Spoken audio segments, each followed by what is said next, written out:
Las aguas del Golfo de Omán guardan un secreto que casi humilla a la fuerza naval más poderosa del planeta. Mientras el Pentágono celebraba la neutralización de las bases aéreas iraníes, una amenaza silenciosa navegaba bajo la apariencia de un simple buque de carga de 18.000 toneladas. El Hormuz Victory no era lo que parecía, sino una plataforma de lanzamiento improvisada para misiones que muchos considerarían un viaje sin retorno. Fue un desafío táctico que obligó a la US Navy a reescribir sus protocolos de vigilancia en tiempo récord. Si este tipo de análisis tácticos y operaciones encubiertas te apasionan, asegúrate de suscribirte a Frente Táctico y activar todas las notificaciones para no perderte ningún despliegue de nuestra armada.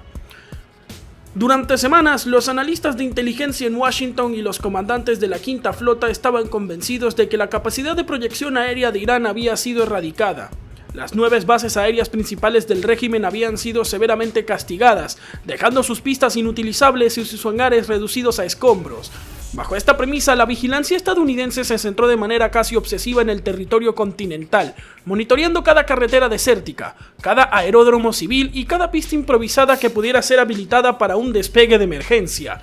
Sin embargo, mientras los satélites de reconocimiento barrían la tierra firme, el Hormuz Victory navegaba tranquilamente por el Golfo, mimetizado con el tráfico comercial de la región. Este buque de carga general, con sus manifiestos en regla y su sistema de identificación automática activo, era en realidad un caballo de Troya moderno. En sus bodegas no transportaba manufacturas ni materias primas, sino 3 cazas F-4 Phantom parcialmente desmontados. La ingeniería iraní había logrado lo impensable: adaptar una cubierta de carga de apenas 140 metros para convertirla en una pista de despegues, sin catapultas, sin cables de frenado y sin la infraestructura de un portaaviones convencional. El plan dependía exclusivamente de la física, el viento y la audacia suicida de sus pilotos. Los mecánicos trabajaron durante las noches, protegidos por la oscuridad, soldando planchas de acero para reforzar la cubierta y ensamblando los aviones con la precisión de quien sabe que no hay margen de error. Durante el día, contenedores estándar eran posicionados estratégicamente sobre las aeronaves para ocultar el trabajo de los ojos curiosos de los satélites. Esta operación de engaño fue tan efectiva que el buque fue ignorado por la inteligencia naval durante 3 semanas consecutivas, tiempo suficiente para que los pilotos practicaran en simuladores terrestres lo que sería una de las maniobras más peligrosas de la historia de la aviación naval. La física del despegue desde el Hormuz Victory era una sentencia de muerte en potencia. Un F-4 Phantom cargado con 1000 kilogramos de explosivos requiere normalmente una pista mucho más larga para alcanzar la velocidad de sustentación, pero los estrategas iraníes utilizaron la naturaleza a su favor, navegando a 18 nudos directamente contra un viento de proa de 22 nudos. El buque generaba una velocidad de aire relativa sobre la cubierta de aproximadamente 40 nudos. Esta ayuda natural compensaba la ausencia de una catapulta hidráulica, proporcionando el empuje adicional necesario para que los potentes motores J-79 pudieran elevar la nariz del avión antes de que la cubierta se terminara. Los pilotos sabían que si fallaban por un solo metro de la carrera o si el ángulo de rotación no era el exacto, el caza caería directamente al mar para ser devorado por la proa del propio barco o por las profundidades del Golfo. No había protocolos de aborto. Una vez que los motores entraban en postcombustión, el único destino posible era el aire o la tumba. Recuerda que tu apoyo es fundamental para poder seguir trayendo contenido de alta calidad sobre estrategia naval. Así que dale un buen me gusta a este video y compártelo con otros entusiastas de la táctica militar. El 25 de abril a las 3:15 de la madrugada, el silencio del océano fue desgarrado por el rugido de los motores a reacción. El primer F-4 encendió su postcombustión, liberando una firma infrarroja tan masiva que el sistema de satélites SBIRS de Estados Unidos la detectó de inmediato. Sin embargo, hubo un fallo crítico en la interpretación de los datos por parte de la IA. El sistema estaba programado para identificar lanzamientos de misiles balísticos, no el encendido de turbinas en medio del mar. La anomalía fue clasificada como pendiente de identificación durante 8 segundos cruciales. Para cuando el algoritmo reclasificó la señal como una aeronave, el primer piloto iraní ya había dejado atrás la cubierta del Hormuz Victory y se encontraba ganando altitud sobre el agua. Fue un despegue perfecto dentro de una locura técnica. El P-8A Poseidón, que patrullaba la zona, recibió la alerta apenas unos segundos después de que el primer caza estuviera en vuelo, confirmando visualmente que lo imposible estaba sucediendo. Irán estaba lanzando ataques desde un carguero civil. La respuesta de la US Navy fue inmediata pero tensa. El USS Abraham Lincoln y el USS Gerald R. Ford se encontraban a una distancia considerable, lo que obligó a los controladores a vectorizar los Super Hornets de la patrulla aérea de combate hacia una intercepción de alta velocidad. Mientras tanto, en la cubierta del carguero, el caos y la determinación se daban la mano. El segundo F4 logró despegar con éxito, pero el tercer piloto no tuvo la misma suerte. Al intentar iniciar su carrera, una válvula de combustible en su motor izquierdo falló, una anomalía que el simulador no había previsto en condiciones de alta humedad salina. El piloto tuvo que abortar, logrando frenar su aeronave a escasos 90 metros del borde de la proa. Quedó atrapado en una plataforma que acababa de pasar de ser un secreto táctico a un objetivo prioritario de destrucción. Mientras los dos primeros aviones volaban a ras del agua a una altitud de solo 20 metros para evitar el radar, los Super Hornets iniciaron la persecución.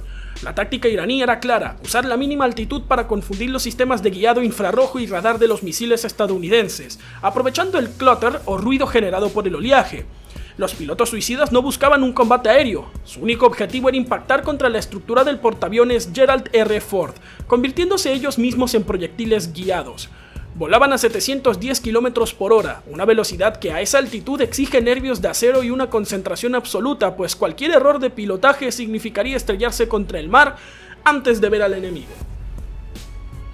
Si quieres profundizar más en las capacidades de los portaaviones de la clase Gerald R. Ford y cómo defienden su perímetro, echa un vistazo a nuestros otros análisis detallados aquí en Frente Táctico. La intercepción final ocurrió a menos de 100 kilómetros del grupo de combate. El primer F4 fue alcanzado por un misil AIM-120 que, a pesar de las dificultades del entorno, logró discriminar el calor del motor frente al reflejo solar en el agua. El avión se desintegró en una bola de fuego sobre el horizonte. El segundo caza demostró ser más difícil de abatir. El primer misil lanzado contra él perdió el rastro debido a la baja altitud y un segundo proyectil solo logró dañar uno de sus motores. A pesar de la pérdida de potencia, el piloto iraní mantuvo el rumbo, reduciendo su velocidad pero sin abandonar su misión. Fue necesario un cuarto disparo para finalmente neutralizar la amenaza a 81 kilómetros de su objetivo. Ninguno de los pilotos logró entrar en el rango de defensa de punto del portaaviones, pero la cercanía a la que llegaron puso en evidencia que la audacia y la sorpresa pueden perforar incluso las redes de vigilancia más sofisticadas. El destino del Hormuz Victory estaba sellado. Bajo las reglas de enfrentamiento, el uso de una plataforma civil para fines militares activos la convertía en un objetivo legítimo. Un Super Hornet utilizó un misil Maverick para destruir el tercer F4 que aún permanecía en la cubierta, provocando una explosión masiva debido a la carga de explosivos que la aeronave transportaba. Poco después, el Comando Central autorizó el hundimiento definitivo del buque para evitar que fuera utilizado nuevamente o que sus secretos técnicos cayeran en manos equivocadas. Un torpedo Mk-48 lanzado por un submarino de la clase Virginia impactó en la línea de flotación, enviando al Hormuz Victory al fondo del Golfo de Omán en cuestión de minutos. El tercer piloto que había sobrevivido al fallo de su motor murió en el ataque inicial contra la cubierta, terminando así la aventura del carguero convertido en portaaviones. Al analizar los hechos, queda claro que lo que salvó al Gerald R. Ford no fue solo la tecnología, sino una pequeña válvula de combustible de menos de 1 centímetro. Si el tercer F4 hubiera despegado, la saturación de las defensas aéreas habría sido mucho mayor, y existe la posibilidad real de que al menos uno de los atacantes hubiera llegado al rango de los sistemas Phalanx o RAM, poniendo a prueba la última línea de defensa del portaaviones en condiciones reales de combate. Irán demostró una capacidad de innovación asimétrica que nadie en la US Navy había previsto, utilizando la simplicidad de un buque mercante para anular semanas de superioridad aérea total. La lección para la Armada es que el peligro más letal no siempre viene de una base militar fortificada, sino de aquello que parece inofensivo y que navega justo frente a tus ojos. La guerra naval moderna ha entrado en una fase donde la distinción entre lo civil y lo militar se desdibuja y donde el ingenio para ocultar capacidades letales puede ser tan importante como el presupuesto de defensa.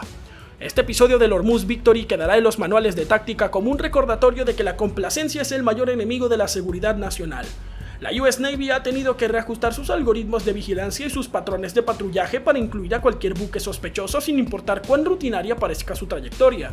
Al final del día, el poder real no es solo el que se muestra en los desfiles, sino el que se oculta hasta el momento del impacto.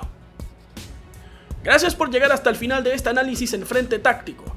No olvides suscribirte, dejarnos tu opinión en los comentarios sobre esta táctica y compartir este contenido para que nuestra comunidad siga creciendo.